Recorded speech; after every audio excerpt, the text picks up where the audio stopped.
الحمد لله رب العالمين والعاقبة للمتقين والصلاة والسلام على سيد الأنبياء والمرسلين وعلى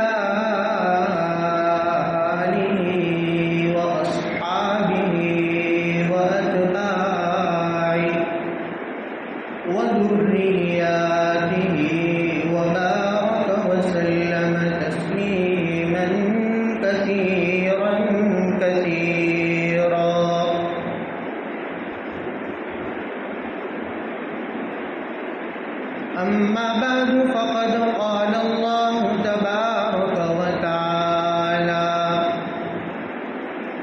في كتابه العزيز إنما يريد الله ليذهب عنكم الرجس أهل البيت ويطهركم تطهيرا.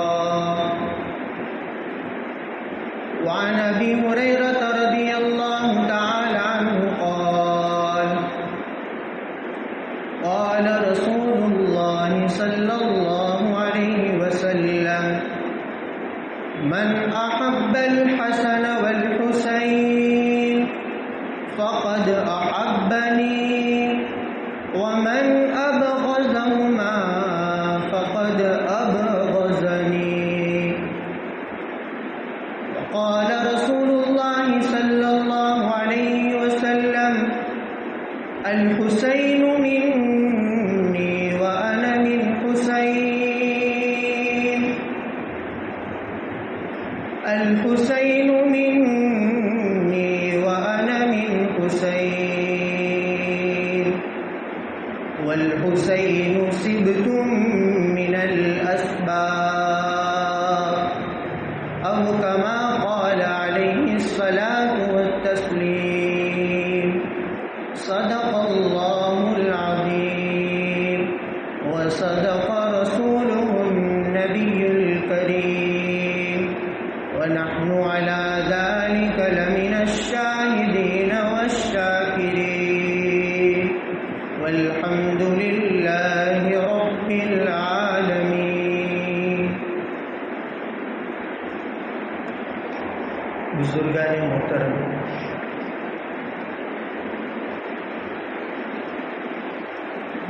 اسلامی سال کا آخری مہینہ ذی الحجہ کے نام سے جانا جاتا ہے، جس سے میں اور آپ گزر رہے ہیں. تقریباً اس کے 2 عشرے گزر چکے ہیں اور یہ آخری عشرہ چل رہا ہے. اسلامی سال کا آخری مہینہ اور اسی طرح اسلامی سال کا پہلا مہینہ، ان دونوں مہینوں کے اندر بہت ساری قربانیوں کے واقعات پیش آئے اور بہت سارے جلیل القدر اصحاب رسول صلی اللہ علیہ وسلم کی شہادت کا واقعہ بھی پیش آیا ہے، جسے ابھی 18 ذی الحجہ کو حضرت عثمان غنی رضی اللہ تعالی عنہ کی شہادت کا واقعہ پیش آیا.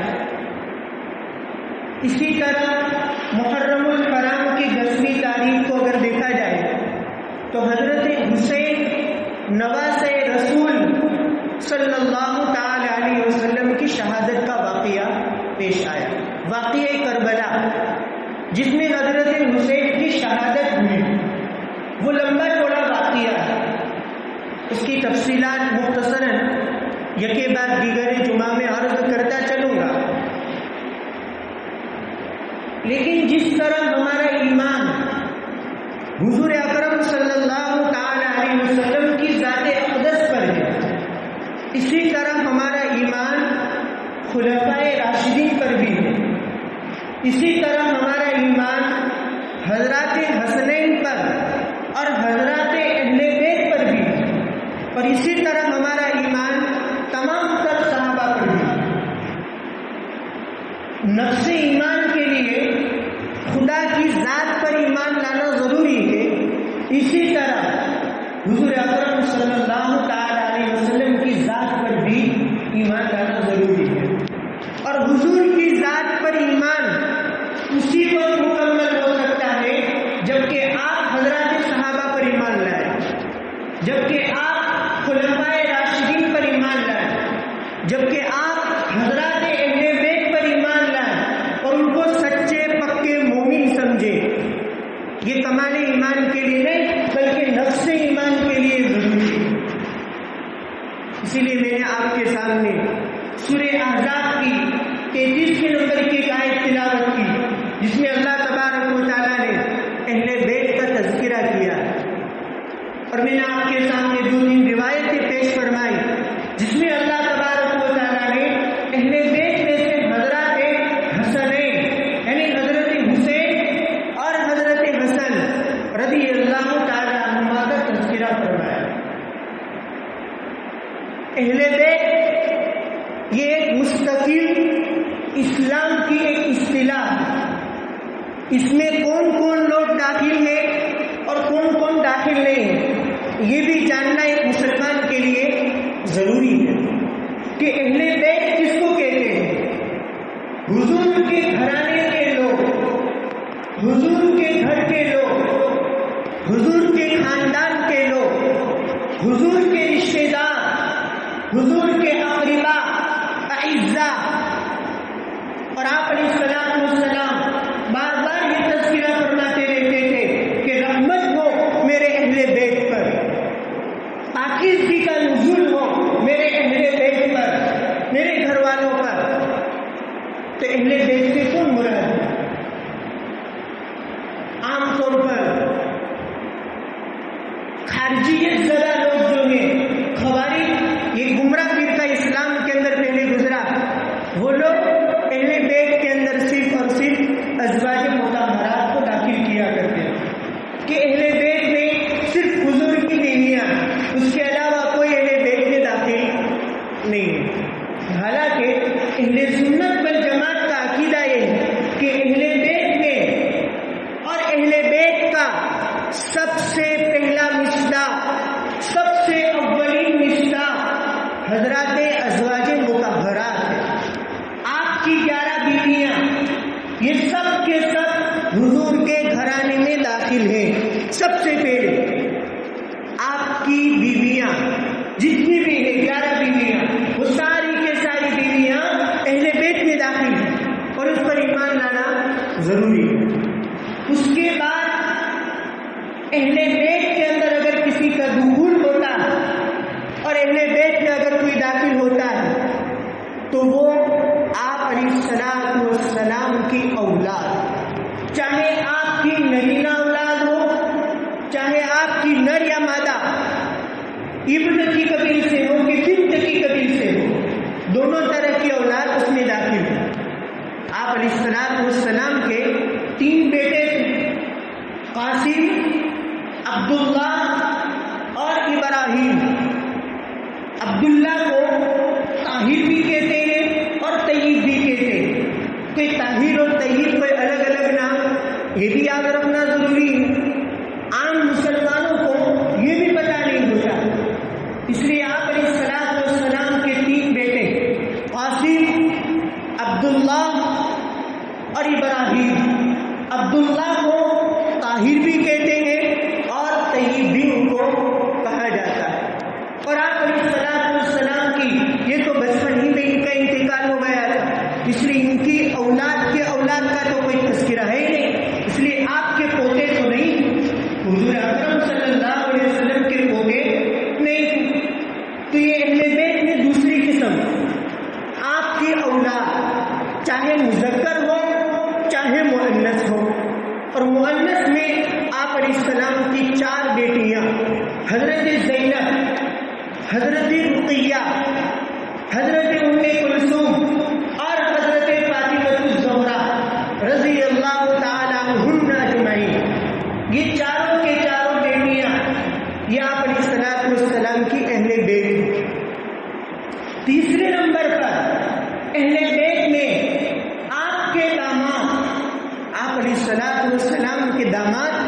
تین ہیں، یہ تینوں کے تینوں داماد یہ اہل بیت میں داخل ہیں۔ پہلے داماد حضرت زینب رضی اللہ تعالیٰ عنہ کے شوہر ابو لقیط، جن کو ابو الربیع بھی کہا جاتا ہے، جن کے نکاح میں حضرت زینب تھی، تو وہ داماد حضور کے جمائی ہوئے، وہ بھی حضور کے گھرانے میں داخل ہے۔ دوسرے داماد حضرت عثمان بن عفان، حضرت عثمان بن عفان جن کو ذو النورین کہا جاتا ہے، حیا کے پیکر تھے۔ حضور تو حیا کیا کرتے تھے اس وجہ سے کہ خدا بھی حضرت عثمان سے حیا کرتا ہے اور فرشتے بھی حضرت عثمان سے کیا کرتے تھے؟ حیا کرتے تھے۔ حضرت عثمان کے نکاح میں پہلے حضرت رقیہ کے انتقال کے بعد ان کے نکاح میں آئی حضرت ام کلثوم۔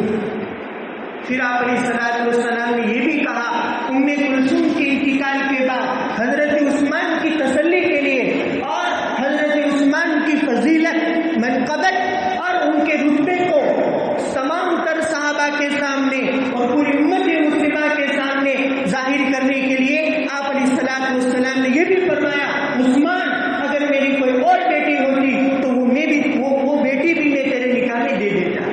اس لیے حضرت عثمان کا لقب ہوتا ہے ذو النورین، دو نور والے، کہ حضور کا ایک نور حضرت رقیہ ان کے نکاح میں تھی، پھر دوسرا نور حضرت ام کلثوم جو ان کی وفات کے بعد حضرت عثمان کے نکاح میں آئی۔ تو یہ حضرت عثمان یہ بھی اہل بیت میں داخل۔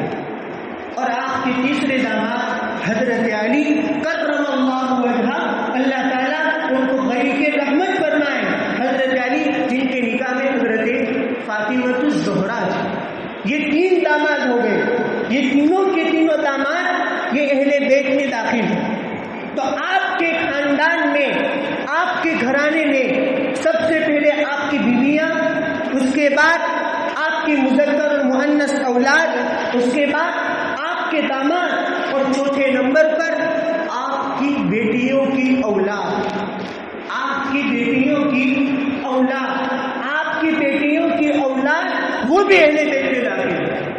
اس لیے عزیزوں، اہل بیت پر ایمان لانا ضروری ہے۔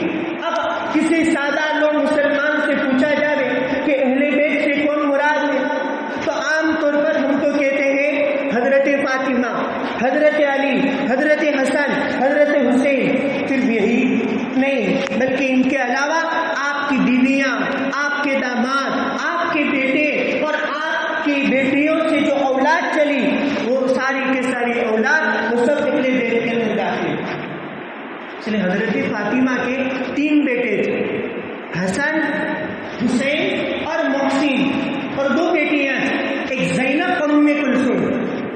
حضرت فاطمہ نے اپنی بیٹیوں کا نام اپنی بہنوں کے نام پر رکھا تھا۔ یہ عرب کا قدیم دستور چلا آ رہا، اور ہمارے یہاں بھی دستور چلا آ رہا ہے کہ جب پوتا پیدا ہوتا ہے، اگر دادا حیات ہوتا ہے تو اس کا نام نہیں بلکہ دادا کے باپ کا نام رکھتے ہیں، اور اگر دادا وفات پا گیا ہے تو دادا کے نام پر پوتے کا نام رکھتے ہیں۔ تو یہ کوئی آج کل کا ہمارا اپنا بنایا ہوا دستور نہیں بلکہ یہ عرب کا قدیم دستور۔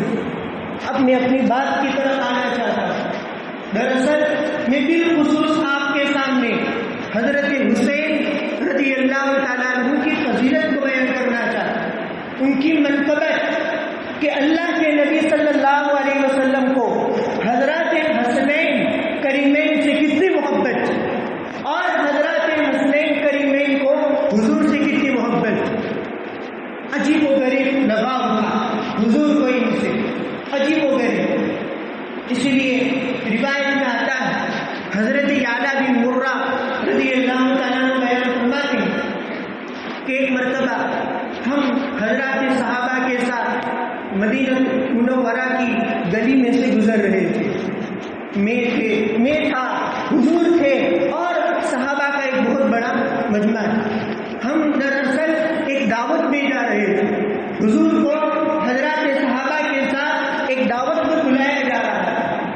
آپ علیہ الصلوۃ والسلام اچانک مدینہ کی ایک گلی سے آپ کا گزر ہوا کہ آپ کی نظر حضرت حسین پر پڑ گئی رضی اللہ تعالی عنہ۔ حضرت حسین پر حضور کی نظر پڑی تو حضور اکرم صلی اللہ علیہ وسلم بچوں سے انتہائی شفقت کے ساتھ پیش آتے تھے۔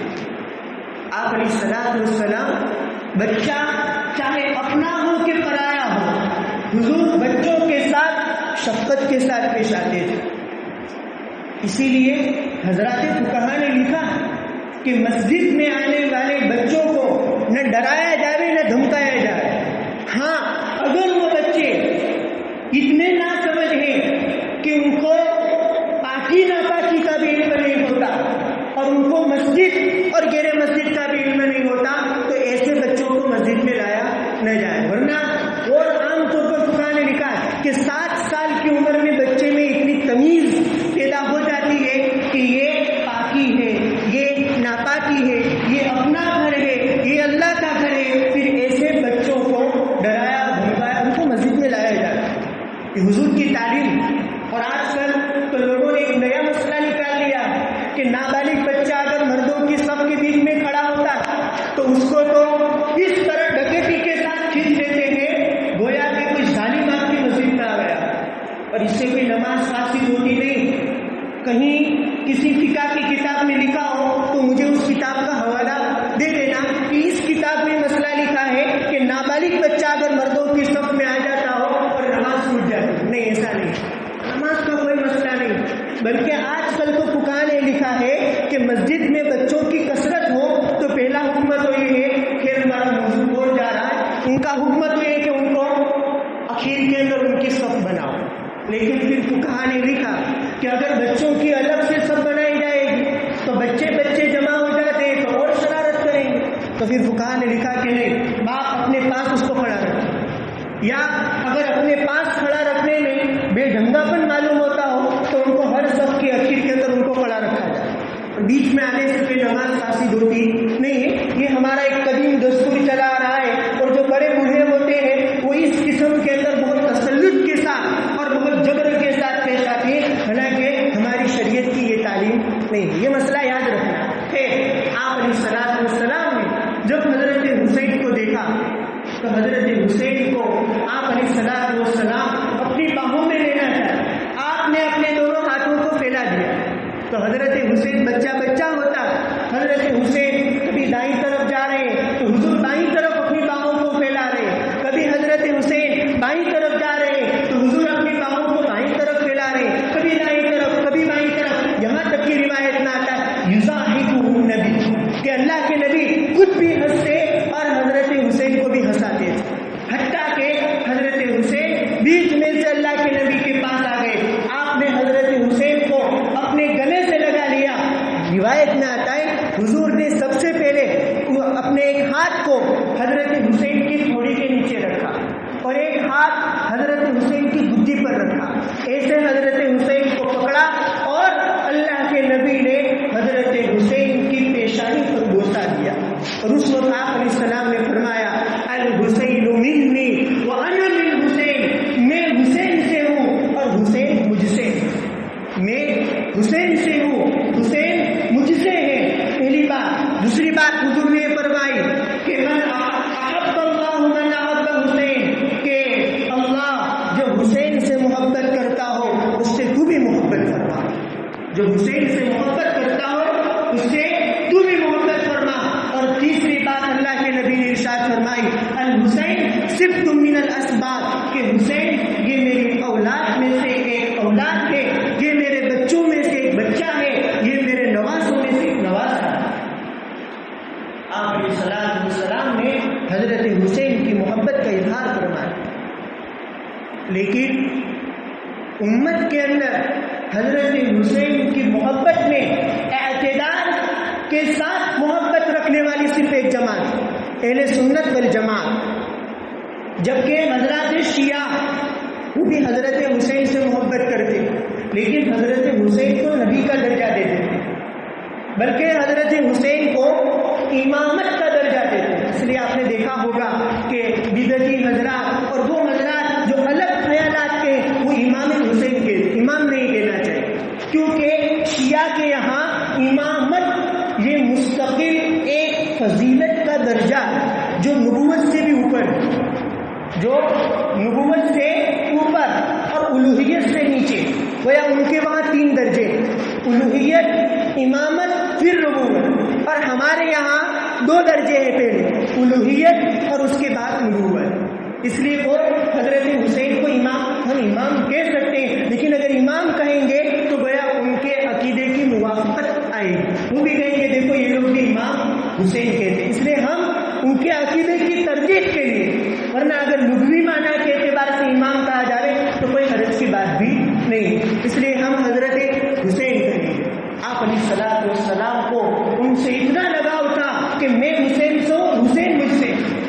خدا کا کرنا تو ایسا ہوا کہ روایت میں آتا ہے کہ اگر آپ کو حضور کی تصویر دیکھنی ہو، حضور کا حلیہ دیکھنا ہو، حضور کا جسم و جسہ آپ کو اگر دیکھنا ہو تو آپ ایک طرف حسن کو رکھو اور ایک طرف حسین کو رکھو۔ حسن اور حسین جب دونوں کو ملایا جاتا تو پورے حضور بنتے تھے، پورے حضور بنتے تھے۔ اس لیے کہ روایت میں آتا ہے کہ حضور کے سر سے لے کر سینے تک اگر کوئی جسم میں مشابہ تھے تو وہ حضرت حسن اپنے سر سے لے کر اپنے سینے تک ان کا حلیہ ایسا تھا جیسے کہ حضور کا حلیہ، اور پھر سینے سے لے کر نیچے تک پاؤں کے ناخنوں تک حضرت حسین کا حلیہ یہ حضور کے حلیے کی طرح تھا۔ کیا اللہ تبارک و تعالیٰ کی دین ہے کہ ظاہر میں بھی حضور کی موافقت اور باطن میں تو حضور کی موافقت تھی ہی۔ اسی لیے حضرات صحابہ کہا کرتے تھے کہ نبی کو دیکھنا ہو تو حسن اور حسین دونوں کو ملاؤ، اور دونوں کو ملا کر تم حضور کی تصویر دیکھ سکتے ہو۔ اللہ تبارک و تعالیٰ نے ان کو عجیب و غریب مقام اور مرتبہ دیا، اور اللہ کے نبی صلی اللہ علیہ وسلم جب کبھی حضرات حسنین کو دیکھتے تو کہا کرتے تھے کہ دنیا میں میرے 2 پھول ہیں، دنیا میں میرے 2 پھول ہیں، ایک پھول حسن اور ایک پھول حسین۔ ان کو اللہ کے نبی نے ریحان کہا۔ ریحان یہ عربی زبان میں پھول کو کہا جاتا ہے، لیکن اگر لغت میں اگر جایا جائے، ڈکشنری میں اگر جاتے ہیں تو ریحان کا مطلب ہوتا ہے سکون کی چیز، راحت کی چیز، دل کا سکون، آنکھوں کی ٹھنڈک، کیونکہ عام طور پر بچوں سے دل کو سکون ملتا ہے۔ بچوں سے دادا ہو، نانا ہو، دادا پوتوں سے زیادہ محبت کرتا ہے، نانا نواسوں سے زیادہ محبت کرتا ہے، اور حضور کو بھی، حضور کے پوتے تو نہیں، اس لیے حضور اکرم صلی اللہ علیہ وسلم کو اپنے نواسے سے بہت زیادہ محبت۔ لیکن عام طور پر لوگ یہ بھی کہتے ہیں کہ پوتوں کے مقابلے میں نواسوں سے زیادہ محبت ہونی چاہیے، تو یہ کوئی ضروری کل لوگ سوا دونوں برابر، وہ تو حضور نے نواسے رسول یعنی حضرات حسنین کریمین سے سب سے زیادہ محبت کا اظہار اس لیے فرمایا کہ آپ کے وہ پوتے نہیں، اس لیے اللہ کے نبی نے ان سے محبت، ورنہ بعض لوگ غلو کرتے ہیں، پھر اس سے بیٹوں اور بیٹیوں میں بھی جھگڑا کھڑا ہو جاتا ہے۔ یہ ہم نے دیکھا دارالفتہ میں ایسے مسئلے ایک زمانے میں آئے تھے کہ جب دادا نانا مر گیا تو نانا نے اپنی پوری کی پوری جائیداد اپنی زندگی کے اندر اپنے نواسوں کے نام پر کر دی، پوری جائیداد، تو اس کے مسئلے کھڑے ہوتے ہیں۔ خیر ایسا نہیں ہے، وہ تو اللہ کے نبی صلی اللہ علیہ وسلم کو اس لیے زیادہ محبت تھی کہ اللہ کے وہاں ان کا مقام بھی تھا، ان کا مرتبہ تھا، اور حضور کے وہاں پوتے بھی نہیں۔ اس لیے جب حضرت حسین رضی اللہ تعالیٰ عنہ اپنی والدہ حضرت فاطمہ کے پیٹ میں تھے، اس وقت اللہ کے نبی صلی اللہ علیہ وسلم کی چچی ام فضل نے ایک مرتبہ خواب دیکھا۔ یہ میں اس سے حضرت حسین کی فضیلت بیان کرنا چاہتا ہوں۔ حضرت ام فضل اللہ کے نبی صلی اللہ علیہ وسلم کی چچی ہوتی اور عباس بن عبد المطلب کی بیوی۔ حضرت عباس آپ کے چچا ہوئے تو چچا کی بیوی کیا ہوتی ہے؟ چچی ہوتی ہے۔ تو ایک مرتبہ ام فضل نے خواب دیکھا کہ اللہ کے نبی میں سو رہی ہوں، اور سونے کی حالت میں میں نے خواب یہ دیکھا کہ آپ کے جسم مبارک سے ایک ٹکڑا نکالا گیا، آپ کے جسم مبارک سے ایک ٹکڑا نکالا گیا، اس ٹکڑے کو کاٹا گیا، اور کاٹنے کے بعد وہ آپ کے گوشت کا لوتھڑا، میری گود میں ڈال دیا گیا. میں نے خواب دیکھا رات کو اچانک میں خوفناک اور ہیبتناک اور وحشتناک حالت میں آ گئی کہ یہ کیا ہوا. میں فوراً اللہ کے نبی صلی اللہ علیہ وسلم کی خدمت میں گئی. میں نے اللہ کے نبی کو کہا حضور ایسا خواب دیکھا. آپ کی تعبیر محدثین بتلا سکتے ہیں. دیکھتے ہیں آپ اور تعبیر نکلتی ہے کہ خدا تجھے کیا دے گا؟ سونا دے گا. خدا تجھے کیا دے گا؟ سونا. میں نے تو آنکھ دیکھی اور تعبیر کیا نکلی کہ خدا تجھے سونا دے گا. اس لیے تعبیر کے ماہرین ہوتے ہیں جو قرآن حدیث سنت اور شریعت پر اور عرب کے محاورات پر جتنی زیادہ مہارت رکھتے ہیں اتنی زیادہ ان کو تعبیر میں مہارت ہوتی ہے. آپ علیہ السلام نے حضرت فضل سے فرمایا فضل گھبراؤ نہیں، فضل گھبراؤ نہیں، رأیت خیرا کہ تم نے بڑا اچھا خواب دیکھا، تم نے بڑا اچھا خواب دیکھا. حضور کیا اچھا خواب؟ آپ کے جسم کو کاٹا جا رہا تھا اور میری گود میں ڈالا جا رہا تھا. پھر اللہ کے نبی نے فرمایا تلد فاطمہ انشاءاللہ غلاما یکون ذلک فی ہجری کہ عنقریب فاطمہ ایک بچے کو جنے گی، اس بچے کی ایک شان ہوگی اور وہ بچہ پہلے تیری گود میں آئے گا اور تو اپنی گود کے اندر اس بچے کو پالے گا. اس سے علماء نے لکھا کہ گویا خواب کے ذریعے پہلے سے بتلایا گیا کہ حسین پیدا ہونے والے ہیں. یہ حسین گلشن نبوت کی بہار ہے، حضرت فاطمہ کے دل کے قرار ہے اور اللہ کے نبی کے شہسوار ہے اور حضرات ملائکہ کی کھلی ہوئی تلوار ہے اور تمام امت کے لیے عزم و ہمت کے پیکر ہے. حضرت حسین رضی اللہ تعالیٰ عنہ پیدا ہوئے شعبان میں سن ہجری 4 کے اندر. جب آپ پیدا ہوئے آپ علیہ السلام کو اطلاع دی گئی کہ فاطمہ کے وہاں ایک بچہ پیدا ہوا. آپ علیہ السلام فوراً حضرت فاطمہ کی خدمت میں آئے. چمکتے ہوئے دمکتے ہوئے مہکتے ہوئے پھول حضرت حسین رضی اللہ تعالیٰ عنہ کو اللہ کے نبی نے اپنے ہاتھ میں لیا اور ان کو بوسہ دیا اور اسی وقت آپ علیہ السلام نے تحمید کی اور آپ نے ان کے دائیں کان کے اندر اذان دی، بائیں کان کے اندر اقامت کہی اور پھر آپ علیہ السلام نے 7ویں دن ان کا عقیقہ کیا، ان کی ختنہ کی اور ان کا نام حسین رکھا.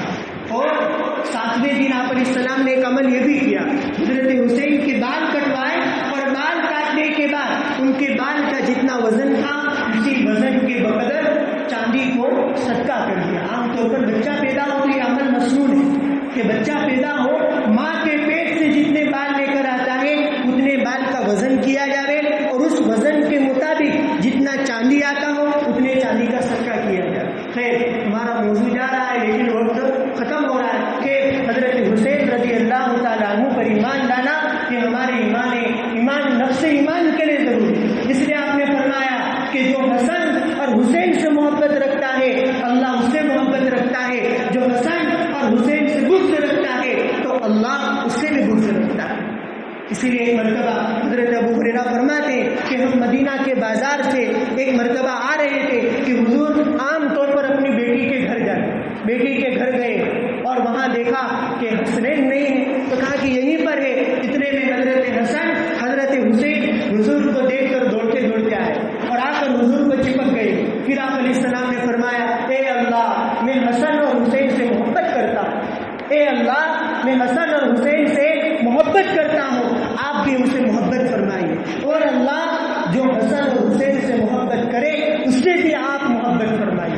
کتنا بڑا پیغام. اس لیے حضرت حسین پر ایمان لانے کی تجدید کرنی چاہیے اور جتنا ایمان لانا ضروری ہے اتنا ایمان لایا جائے. ایک حد تک نہ ان کو نبوت تک پہنچایا جائے نہ ان کو الوہیت تک پہنچایا جائے. آئندہ جمعہ ان کی سیرت کے اور گوشوں کو بھی بیان کریں گے تاکہ نواسۂ رسول کی حقیقت ہمارے سامنے آئے. اللہ تعالیٰ ان سے حقیقی محبت عطا فرمائے اور اہل بیت سے حقیقی معنی میں محبت عطا فرمائے. وآخر دعوانا الحمدللہ رب العالمین.